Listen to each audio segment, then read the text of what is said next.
My cat lay purring on my lap, happy to be home from the vet. This is about me and my sweet, grumpy old cat, Kitronia.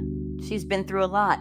She lived a stable, long life with her previous owner before ending up with me, and I wish I could say I've given her the same stability. But after 3 years and 4 moves, she's been through more stress than she ever should have.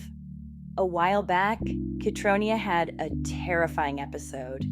She started yowling in a way I'd never heard before, vomited dark green bile, and then bolted, only to collapse into a seizure. My heart shattered. I thought I was losing her right there. I picked her up as gently as I could, laid her on a pillow, and talked her through it, tears streaming down my face, praying this wasn't our final moment together.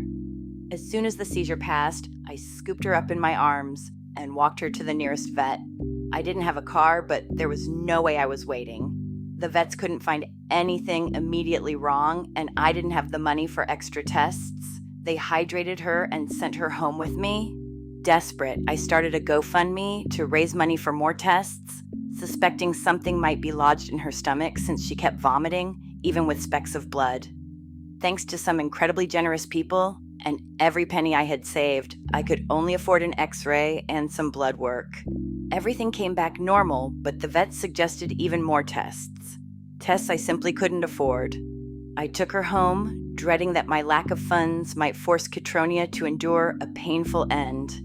But I was determined to make her life as comfortable and happy as possible. I rearranged the entire house so she had perches by the best windows, gave her her own spaces away from my roommate's pets, and even moved my bed to the floor so she could still sleep beside me. And you know what?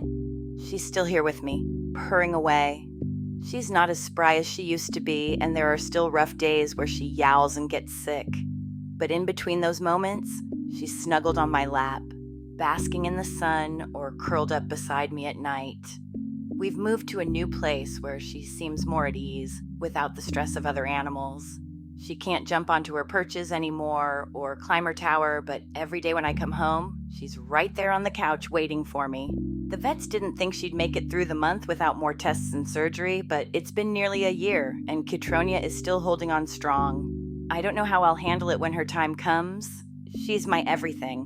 But until that day, I'm giving her every bit of love and care I can. She deserves nothing less.